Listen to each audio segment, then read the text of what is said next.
வணக்கம் மக்களே, welcome back to நேற்று இன்று நாளை. இன்னைக்கு நம்ம ஒரு ஹெல்த்தியான எனி டைம் மீல் ரெசிபி தான் பார்க்க போறோம். நிறைய பருப்பு, காய்கறிகள், ரெட் ரைஸ் சேர்த்து இன்னைக்கு நம்ம பண்ண போற இந்த கிச்சடி பாத்தீங்கன்னா பண்றதுக்கு ரொம்ப சிம்பிள், அதே சமயம் செம்ம டேஸ்டியா இருக்கும். இந்த ரெட் ரைஸ் கிச்சடியை நீங்க பிரேக்ஃபாஸ்ட்க்கு சாப்பிடலாம், லஞ்சுக்கு சாப்பிடலாம், இல்லைன்னா டின்னருக்கும் சாப்பிடலாம்.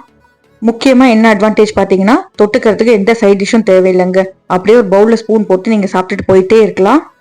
இப்போ இந்த ரெட் ரைஸ் கிச்சடி நான் எப்படி பண்ணங்கிறத பார்க்கறதுக்கு முன்னாடி நம்ம சேனலுக்கு நீங்கள் ஃபர்ஸ்ட் டைமாக வரீங்கன்னா மறக்காம சப்ஸ்கிரைப் பண்ணுங்க. இப்போ வாங்க வீடியோக்குள்ள போகலாம். ஒரு ஹீப்டு கப் அளவுக்கு நான் ரெட் ரைஸ் எடுத்திருக்கேன். நல்லா 2-3 தடவை கரைஞ்சிட்டு ஓவர் நைட் ஊற வச்சிடுங்க. இல்லை மினிமம் ஆஃப் 8 hours ஆகுது ஊறணும். ஊறின சிவப்பரிசியிலேருந்து நம்ம தண்ணியெல்லாம் வடிச்சிட்டு பருப்பு சேர்த்துக்கலாம். 1/4 கப் அளவுக்கு தோரம் பருப்பு, 1/4 கப் பாசி பருப்பு, 2 table spoon orange masoor dal, 2 table spoon கருப்புளுந்து சேர்த்திருக்கேன். 1லேருந்து 1.25 cup அரிசிக்கு நீங்க 3/4 கப் அளவுக்கு பருப்பு சேர்க்கணும். அப்பதான் டேஸ்ட் நல்லா இருக்கும், உடம்புக்கு ரொம்ப நல்லது. அப்படியே உதிரி உதிரியா நிக்காம கிச்சடி மாதிரி வரணுங்கிறதுக்காக தான் நம்ம பருப்பு நிறைய சேர்க்கிறோம். பருப்பு பார்த்தீங்கன்னா கிட்டத்தட்ட ஒரு பைண்டிங் ஏஜென்ட் மாதிரி தான். இப்போ பெரிய ப்ரெஷர் குக்கர் எடுத்துக்கோங்க. 1லேருந்து 2 டேபிள் ஸ்பூன் எண்ணெய் சேர்த்துக்கலாம். 1/2 டீஸ்பூன் அளவுக்கு கடுகு, 1 டீஸ்பூன் ஜீரகம், 1 சிவப்பு மிளகாய் சேர்த்துக்கோங்க. கடுகு வெடிக்கட்டும், ஜீரகம் நல்லா பொரியட்டும். பொரிஞ்சதுக்கு அப்புறமா 2 வெங்காயத்தை ஸ்லைஸ் பண்ணிட்டு இந்த எண்ணெயிலேயே சேர்த்துட்டு நல்லா ரோஸ்ட் பண்ணிக்கலாம். எண்ணெய் உங்களால் எவ்வளோ குறைச்சல யூஸ் பண்ண முடியுமோ அவ்வளோ கம்மியாக யூஸ் பண்ணிக்கோங்க. இதுலேயே வெங்காயம் வதங்கினதுக்கு அப்புறமா 1 டீஸ்பூன் இஞ்சி பூண்டு விழுது சேர்த்துக்கலாம். 2 பச்சை மிளகாயை அப்படியே முழுசாக சேர்த்துருக்கேன். ஏன்னா எனக்கு ரொம்ப காரம் வேண்டாங்கிறதுனால நான் அப்படியே ஹோலாக சேர்த்துட்டேன். ஜஸ்ட் ஃப்ளேவர் மட்டும் வெளியில் வரும். 4 மீடியம் சைஸ் தக்காளியை சாப் பண்ணிட்டு இதிலேயே சேர்த்துக்கலாம். இப்போ தக்காளி நல்லா வேகிற வரைக்கும் வதக்கி விட்டுக்கோங்க. ரெட் ரைஸ் பொறுத்த வரைக்கும் அதுக்கு ஒரு யூனிக்கான ஒரு கிரன்ச், ஒரு ஃப்ளேவர் இருக்கு. அதோட அந்த நட்டி ஃப்ளேவர் தாங்க இந்த கிச்சடிக்கு வேற லெவல் டேஸ்ட் கொடுக்கும். வெங்காயம் தக்காளிக்காக கொஞ்சமா உப்பு சேர்த்துக்கலாம். உப்பு சேர்க்கும் போது வெங்காயம் தக்காளி சீக்கிரமாவே வதங்கிடும். அடுத்ததான் நம்ம காய்கறிகள்லாம் சேர்க்க போறோம். உங்களால எவ்வளோ வெஜிடபிள் சேர்க்க முடியுமோ அவ்வளோ சேர்த்துக்கோங்க, லிமிட்டே இல்லைங்க. இந்த அளவுக்கு நான் 3 கப் அளவுக்கு வெஜிடபிள் சேர்த்திருக்கேன். கேரட், பீன்ஸ், பட்டாணி, உருளைக்கிழங்கு, பீட்ரூட் இது எல்லாத்தையுமே நான் டைஸ் பண்ணி சேர்த்திருக்கேன்.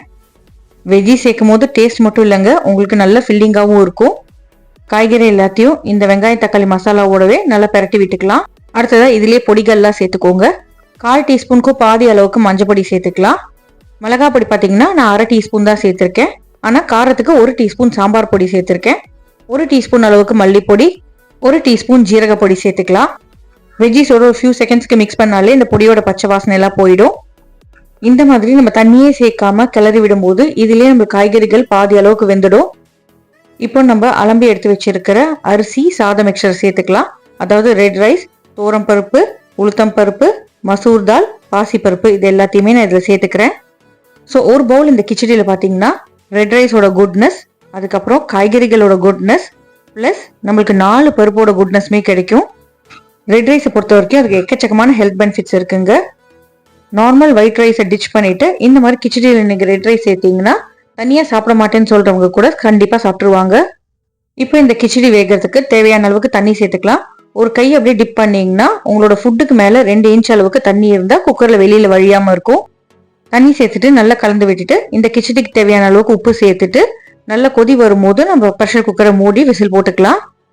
வாய்வுத்தன்மை இல்லாம இருக்கிறதுக்காக பருப்பு சேர்க்கிற எல்லாத்துலயுமே கொஞ்சமா பெருங்காயம் சேர்த்துக்கோங்க. நல்லா தளத்தளன்னு கொதிக்கும் போது மேல கொஞ்சமா ஃப்ரெஷ்ஷான கொத்தமல்லி இலைகளை தூவி விட்டுட்டு குக்கரை மூடிட்டு விசில் விட்டுருங்க. 6லேருந்து 7 விசில் விட்டாலே நல்லா வெந்துடும். குக்கரோட ப்ரெஷர் நார்மலாக ரிலீஸ் ஆனதுக்கு அப்புறமா ஓப்பன் பண்ணி விட்டு மிக்ஸ் பண்ணிட்டு ஒரு தட்கா கொடுத்துக்கலாம். ரொம்ப சிம்பிளான தாளிப்புங்க, ஆனால் இந்த கிச்சடிக்கு நல்ல ஒரு ஃப்ளேவர் கொடுக்கும். காய் பருப்பெல்லாம் வெந்துடும், பட் ரைஸ் மட்டும் வெந்திருக்கான்னு ஒரு தடவை செக் பண்ணிக்கோங்க. ஒரு அரிசி எடுத்து நசுக்கி பார்த்தாலே உங்களுக்கு வெந்திருத்தா இல்லையான்னு தெரியும். வேகலைன்னா மறுபடியும் கொஞ்சமா தண்ணி சேர்த்துட்டு விசில் விட்டுக்கோங்க. தாளிப்புக்கு பார்த்தீங்கன்னா 1 டீஸ்பூன் எண்ணெய் சேர்த்துக்கலாம். எண்ணெய் நல்லா சூடானதுக்கு அப்புறமா இதில் ஒரு 1/2 டீஸ்பூன் ஜீரகம், கொஞ்சமா பெருங்காயம், ஒரு கைப்பிடி அளவுக்கு தோலோடு நசுக்கின பூண்டு சேர்த்துருக்கேன்.